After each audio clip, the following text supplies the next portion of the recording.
Hi, എൻ്റെ പേര് രമ്യ. ഞാൻ ഗ്രാജുവേഷനും പോസ്റ്റ് ഗ്രാജുവേഷനും ചെയ്തത് എക്കണോമിക്സിലായിരുന്നു. പോസ്റ്റ് ഗ്രാജുവേഷൻ കഴിഞ്ഞ് നെറ്റ് എക്സാമിന് പ്രിപ്പയർ ചെയ്തു.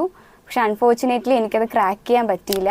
പക്ഷേ ഗ്രാജുവേഷൻ ടൈമിൽ തന്നെ ടീച്ചേഴ്സ് ഡേറ്റ അനലറ്റിക്സ് കോഴ്സിനെ പറ്റിയിട്ട് പറഞ്ഞു തന്നിട്ടുണ്ടായിരുന്നു.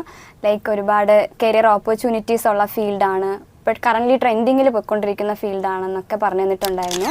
നെറ്റ് എന്തായാലും ക്രാക്ക് ചെയ്യാൻ പറ്റിയില്ല. അപ്പോൾ അഡീഷണൽ ഒരു കോഴ്സ് കൂടി ചെയ്യാമെന്ന് തീരുമാനിച്ചു.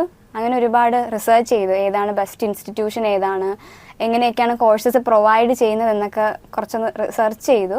അങ്ങനെ എൻ്റെ ഒരു ഫ്രണ്ട് വഴിയാണ് എഡ്യൂറിനെ പറ്റി അറിയുന്നത്. പുള്ളിക്കാരി ഇവിടെയാണ് പഠിച്ചത്, എഡ്യൂറിലാണ് ഡേറ്റ അനലറ്റിക്സ് കോഴ്സ് ചെയ്തത്. അങ്ങനെയാണ് ഞാനിവിടെ വരുന്നതും എഡ്യൂറിൽ ഡേറ്റ അനലറ്റിക്സ് കോഴ്സിന് ജോയിൻ ചെയ്യുന്നത്. ഇവിടുത്തെ ഫാക്കൽറ്റീസിനെ പറ്റി പറയുകയാണെന്നുണ്ടെങ്കിൽ എല്ലാവരും ഭയങ്കര ഫ്രണ്ട്ലി ആയിരുന്നു. എന്ത് ഡൗട്ട് ഉണ്ടെങ്കിലും പെട്ടെന്ന് ക്ലിയർ ചെയ്ത് തരാമായിരുന്നു. ഞാൻ ഈ ഒരു ഫീൽഡിൽ പുതിയതാണ്, എനിക്ക് ഈ ഒരു സബ്ജക്റ്റിൽ അധികം നോളജ് ഒന്നുമില്ല. അപ്പോൾ ഒരുപാട് ഡൗട്ട് ഉണ്ടായിരുന്നു. എല്ലാ ഡൗട്ടും ക്ലിയർ ചെയ്ത് തന്നിട്ടുണ്ടായിരുന്നു. ബേസിക്സ് തൊട്ട് എല്ലാ കാര്യങ്ങളും പറഞ്ഞു തന്നിട്ടുണ്ടായിരുന്നു. പിന്നെ എല്ലാ ഫ്രൈഡേയ്സിലും പ്രസൻറ്റേഷൻസ് കണ്ടക്ട് ചെയ്യാൻ പറഞ്ഞിട്ടുണ്ടായിരുന്നു. സോ ആ പ്രസൻറ്റേഷനൊക്കെ എടുത്തതിന് ശേഷമാണ് എൻ്റെ സ്റ്റേജ് ഫിയർ ഒക്കെ ഒന്ന് മാറി തുടങ്ങിയത്.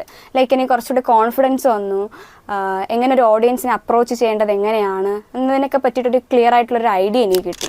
പേഴ്സണലി എനിക്ക് കൂടുതൽ ഹെൽപ്ഫുൾ ആയിട്ടുള്ളത് ഇവിടുത്തെ മോക്ക് ഇൻ്റർവ്യൂസും പ്രോജക്ട്സും ഒക്കെ ആയിരുന്നു. കാരണം ഇവിടെ വരുന്നത് വരെ ഒരു ഇൻ്റർവ്യൂ എങ്ങനെയാണ്, ഒരു ഇൻ്റർവ്യൂവിനെ എങ്ങനെ അപ്രോച്ച് ചെയ്യണം എന്നതിനെ പറ്റിയിട്ട് ഒരു ഐഡിയ ഇല്ലായിരുന്നു. ഇവിടെ വന്നതിന് ശേഷം അത് മനസ്സിലായി. കാരണം ഫസ്റ്റ് ഇൻ്റർവ്യൂ കഴിഞ്ഞപ്പോൾ തന്നെ അതിൻ്റെ സ്ട്രക്ചർ എങ്ങനെയാണ് എന്നെനിക്ക് കറക്റ്റായിട്ട് മനസ്സിലായി.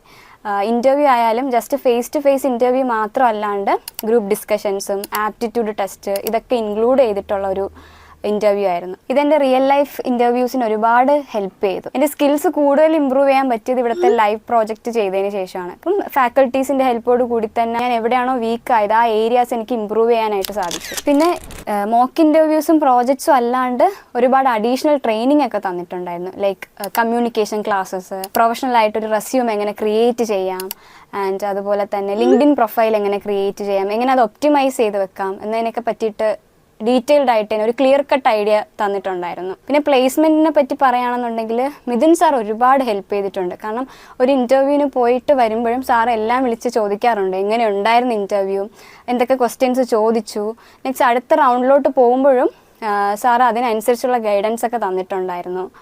ഇപ്പോൾ ഞാൻ MIS ട്രെയിനി ആയിട്ട് ടെക്നോ പാർക്കിൽ ടൂൺസ് എന്ന കമ്പനിയിൽ പ്ലേസ്ഡായി. Thank you എഡ്യൂർ.